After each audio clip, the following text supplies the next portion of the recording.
Okay, this is chapter 9. Chapter 9 is one of my absolute favorite chapters. It's so good. If you're doing a character analysis on Dally, Soda Pop, Steve, or Derry, then this is the one that you're going to need to include in your analysis. Okay?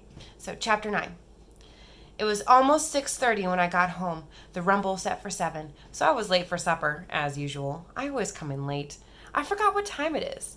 Derry had cooked dinner, baked chicken and potatoes and corn, 2 chickens, because all 3 of us eat like horses, especially Derry.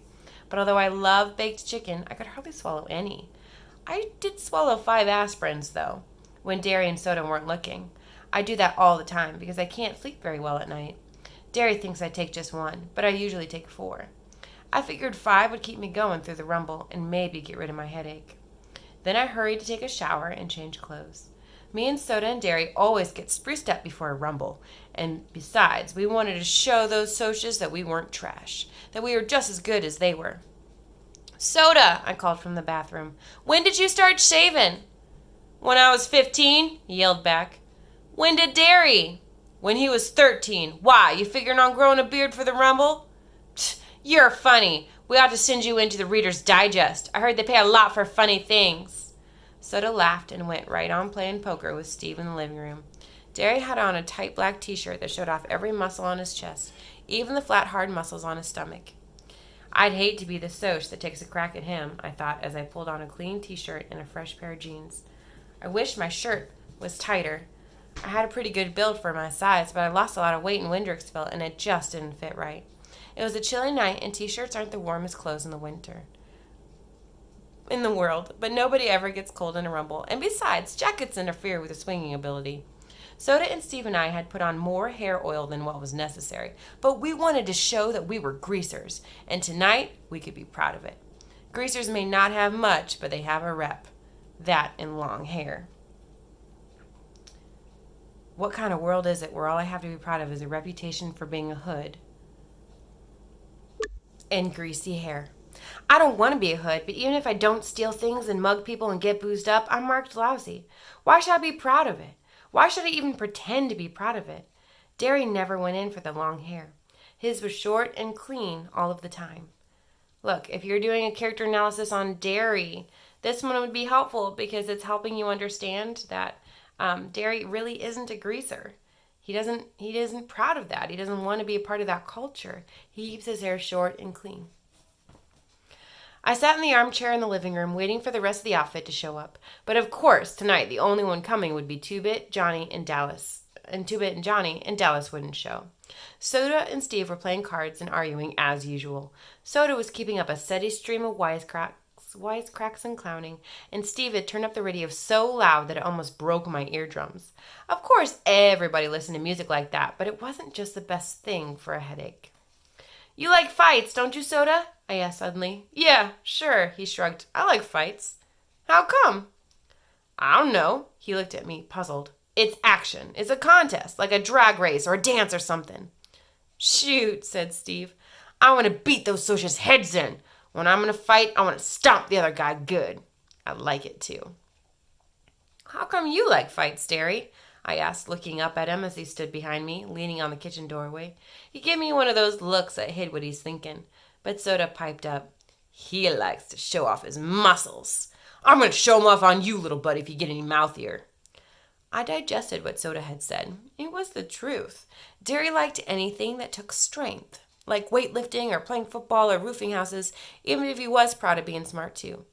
Derry never said anything about it, but I knew he liked fights. I felt out of things. I'll fight anyone anytime, but I don't like to. "I don't know if you ought to be in this rumble, Pony," Derry said slowly. Oh no, I thought, in mortal fear. I've got to be in it. Right then, the most important thing in my life was helping us whip the socias. Don't let him make me stay home now. I've got to be in it. "How come? I've always come through before, ain't I?" "Yeah," Derry said with a proud grin. "You fight real good for a kid your size. But you were in shape before. You've lost weight, and you don't look so great, kid. You've tensed up too much." "Shoot," said Soda, trying to get the ace out of his shoe without Steve seeing him. "We all get tensed up before a rumble. Let 'em fight tonight. Skin never hurt no one. No weapons, no danger." I'll be okay, I pleaded. I'll get a hold of a little one, okay? Well, Johnny won't be there this time.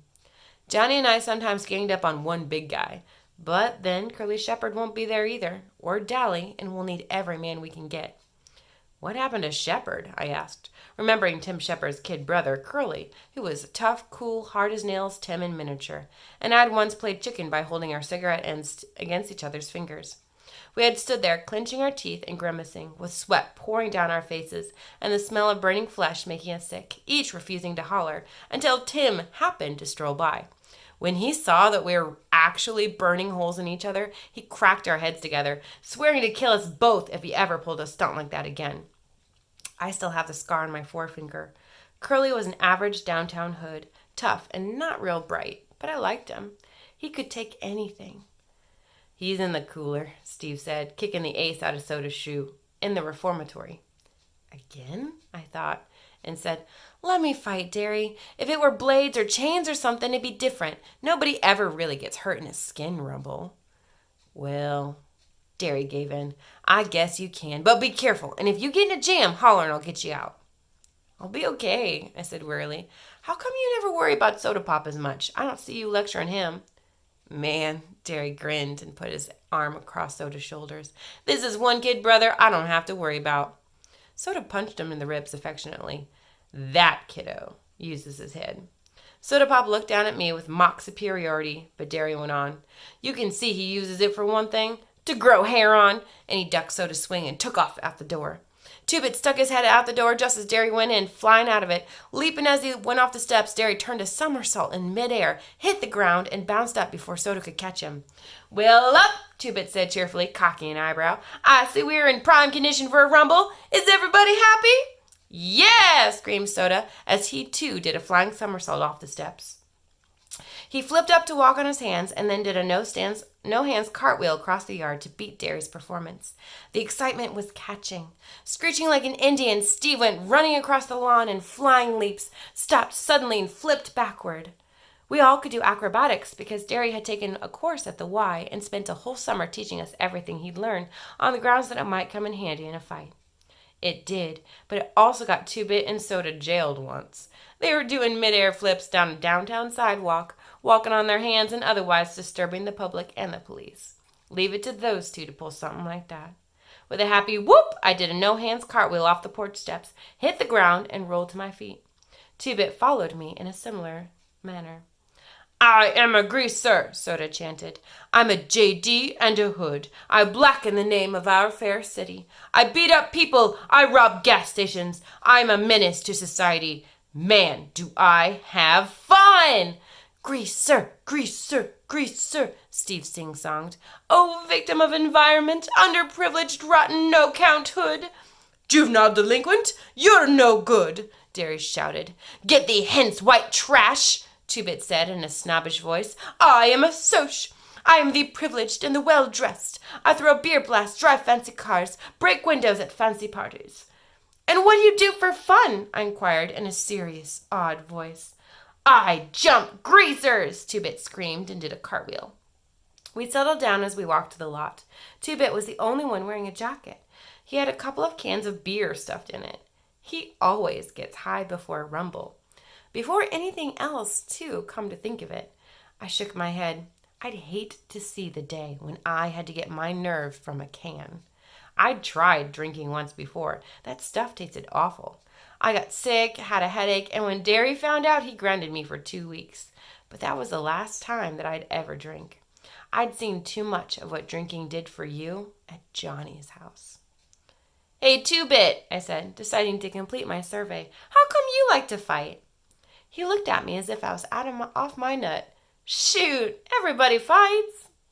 If everybody jumped into the Arkansas River, old Two-Bit would be right there on their heels. I had it then. Soda Pop for fun, Steve for hatred, Derry for pride, and Two-Bit for conformity. Why do I fight? I thought, and couldn't think of any really good reason. There isn't any real good reason for fighting except self-defense. Listen, Soda, you and Ponyboy, Derry said as he strode down the street. If the fuzz show, you two beat it out of there. The rest of you can only get jailed, but you two can get sent to a boys' home. Nobody in this neighborhood's gonna call the fuzz, Steve said grimly. They know what would happen if they did. All the same, you two blow the first sign of trouble, you hear me? You sure don't need an amplifier, Soda said, and stuck out his tongue at the back of Derry's head. I stifled a giggle, because if you want to see something funny, it's a tough hood sticking his tongue out at his big brother. Tim, Shepard, and company were waiting when we arrived at the vacant lot, along with a gang from Brumley out of the suburbs. Tim was a lean, cat-like 18-year-old who looked like a model JD you see in the movies and magazines. He had the right curly black hair, smoldering dark eyes, and a long scar from temple to chin, where a tramp, that means a homeless person, not a loose female, had belted him with a broken pop bottle. He was tough, hard look to him, and his nose had been broken twice.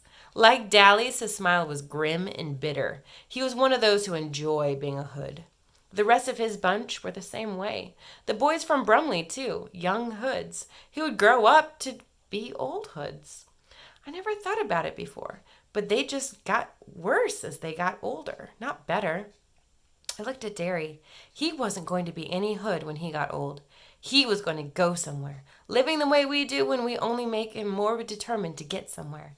That's why he's better than the rest of us, I thought. He's going somewhere. And I was going to be like him. I wasn't going to live in a lousy neighborhood all my life.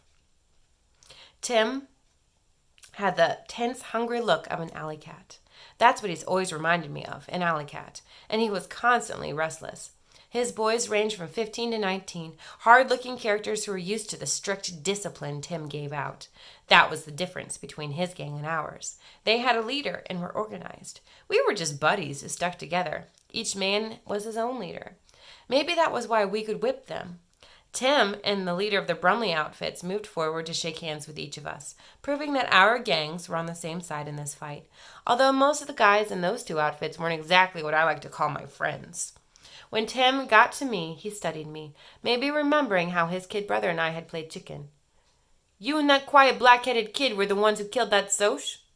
Yeah, I said, pretending to be proud of it. Then I thought of Cherry and Randy. I got a sick feeling in my stomach. Good going, kid. Curly always said you were a good kid.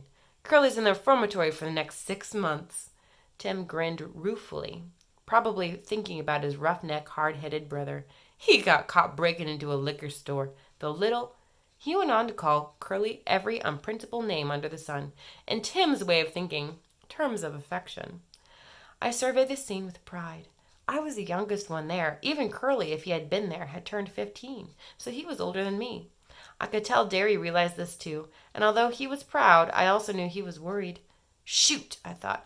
I'll fight so good this time, he won't ever worry about me again. I'll show him that someone besides Soda Pop can use his head. One of the Brumley boys waved me over.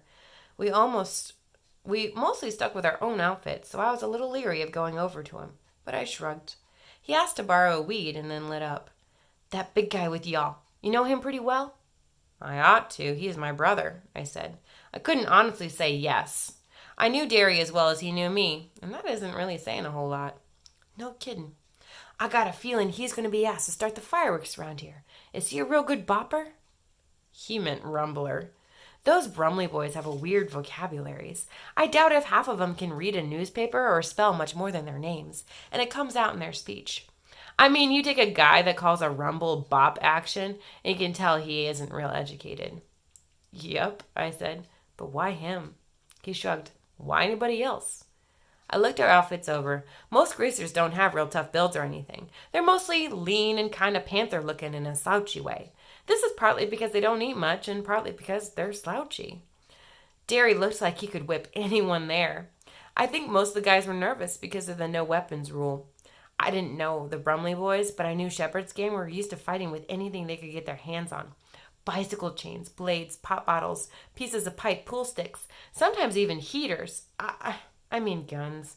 I kind of have a lousy vocabulary too, even if I am educated. Our gang never went in for weapons. We're just not that rough. The only weapons we ever used were knives, and shoot, we carried them mostly just for looks. Like Two-Bit with his black-handled switch.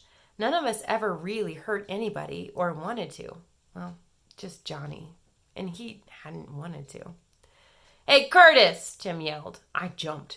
"Which one?" I heard Soda yell back. "The big one. Come on over here." The guy from Brumley looked at me. "What'd I tell you?" I watched Derry going toward Tim and the leader of the Brumley boys. He shouldn't be here, I thought suddenly. I shouldn't be here, and Steve shouldn't be here, and Soda shouldn't be here, and Two-Bit shouldn't be here. We're greasers, but not hoods, and we don't belong with this bunch of future convicts.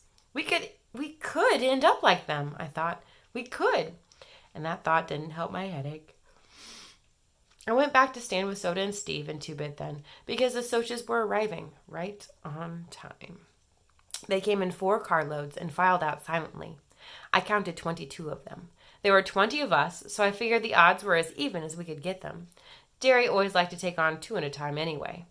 They looked like they were all cut from the same piece of cloth. Clean-shaven, with semi-beetle haircuts, wearing stripes or checkered shirts with lighter red or tan-colored jackets and madras ski jackets.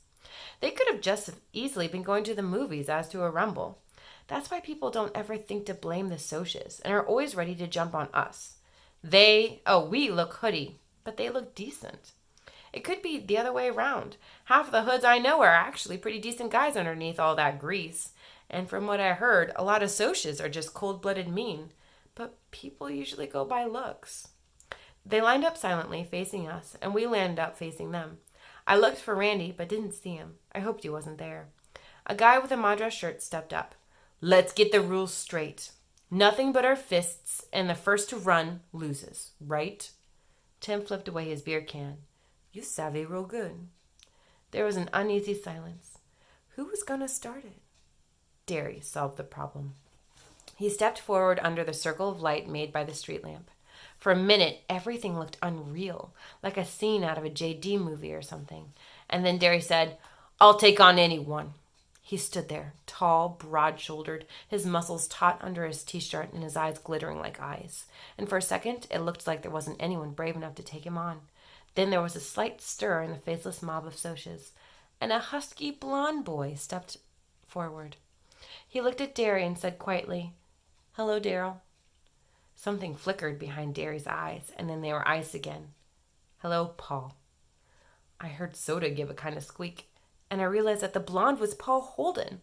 He had been the best halfback on Derry's football team at high school, and he and Derry used to buddy it around all the time. He must be a junior in college by now, I thought. He was looking at Derry with an expression I couldn't quite place, but disliked. Contempt, pity, hate, all 3? Why? Because Derry was standing there representing all of us, and maybe Paul felt only contempt and pity and hate for greasers? Derry hadn't moved a muscle or changed expression, but you could see he hated Paul now. It wasn't only jealousy. Derry had a right to be jealous. He was ashamed to be on our side, ashamed to be seen with the Brumley boys, Shepherd's gang, maybe even us. Nobody realized it but me and Soda. It didn't matter to anyone but me and Soda. That's stupid, I thought swiftly. They both come here to fight, and they're both supposed to be smarter than that. What difference does the side make? Then Paul said, "I'll take you," and something like a smile crossed Derry's face. I knew Derry had thought that he could take Paul any time, but that was 2 or 3 years ago. What if Paul was better now? I swallowed. Neither of my brothers had ever been beaten in a fight, but I wasn't exactly itching for somebody to break that record. They moved in a circle under the light, counterclockwise, eyeing each other, sizing each other up, maybe remembering old faults and wondering if they were still there. The rest of us waited with mounting tension. I was reminded of Jack London's books, where the wolf pack waits in silence for 1 or 2 members to go down in a fight. But it was different here. The moment either one swung a punch, the rumble would be on. The silence grew heavier, and I could hear the harsh, heavy breathing of the boys around me. Still, Derry and the Soch walked slowly in a circle. Even I could feel their hatred. They used to be buddies, I thought. They used to be friends. And now they hate each other because one has to work for a living and the other is from the West Side. They shouldn't hate each other. I don't hate the Soches anymore. They shouldn't hate. "Hold up!" a familiar voice called. "Hold it!" Derry turned to see who it was, and Paul swung, a hard right to the jaw that would have felled anyone but Derry, and the rumble was on. Dallas Winston ran to join us. I couldn't find a Soch my size, so I took the next best size and jumped on him. Dallas was right beside me, already on top of someone. "I thought you were in the hospital," I yelled as the Soch knocked me to the ground, and I rolled to avoid getting kicked. "I was." Dally was having a hard time because his left arm was still in bad shape. "I ain't now."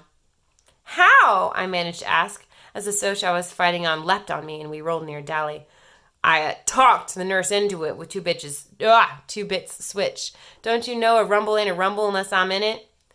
I couldn't answer because the Soch, who was heavier than I took him for, had me pinned and was slugging the sense out of me. I thought dizzily that he was going to knock some of my teeth loose or break my nose or something, but I knew I didn't have a chance. But Derry was keeping an eye out for me. He caught that guy by the shoulder and half lifted him up before knocking him 3 feet with a sledgehammer blow. I decided it would be fair for me to help Dally since he could only use one arm. They were slugging it out, but Dallas was getting the worst of it, so I jumped on his Soch's back, pulling his hair and pounding on him. He reached back and caught me by the neck and threw me over his head to the ground. Tim Shepard, who was fighting two at once, accidentally stepped on me, knocking my breath out. I was up again as soon as I got my wind, jumped right back on that Soch, trying my best to strangle him. And while he was prying my fingers loose, Dally knocked him backward, so that all 3 of us rolled on the ground, gasping, cussing, and punching. Somebody kicked me hard in the ribs. I yelped in spite of myself. Some Soch had knocked out one of our bunch and was kicking me as hard as he could. But I had both arms wrapped around the other Soch's neck, and I refused to let go. Dally was slugging him, and I hung on desperately, although the other Soch was kicking me, and you'd better believe it hurt. Finally, he kicked me in the head so hard it stunned me, and I lay limp, trying to clear my mind and keep from blacking out. I could hear the racket, but only dimly through the buzzing in my ears. Numerous bruises along my back and on my face were throbbing, but I felt detached from the pain, as if it wasn't really me feeling it. "They're running!" I heard a voice yell joyfully. "Look at the dirty run!" It seemed to me that the voice belonged to Two-Bit, but I couldn't be sure. I tried to sit up and saw that the Soches were getting into their cars and leaving. Tim Shepard was swearing blue and green because his nose was broken again, and the leader of the Brumley boys was working over one of his own men because he had broken the rules and used a pipe in the fighting. Steve lay doubled up and groaning about 10 feet away from me. We found out later that he had 3 broken ribs. Soda Pop was beside him, talking in a low, steady voice. I did a double take when I saw Two-Bit. Blood was streaming down one side of his face, and one hand was busted wide open, but he was grinning happily because the Soches were running. "We won," Derry announced in a tired voice. He was going to have a black eye, and there was a cut across his forehead. "We beat the Soches."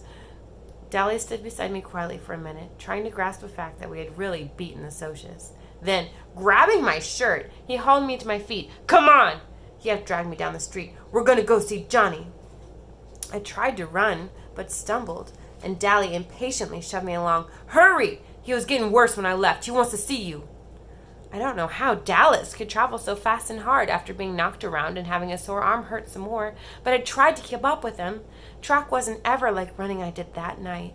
I was still dizzy and only had a dim realization of where I was and going and why. Dally had Buck Merrill's T-Bird parked in front of our house, and we hopped into it.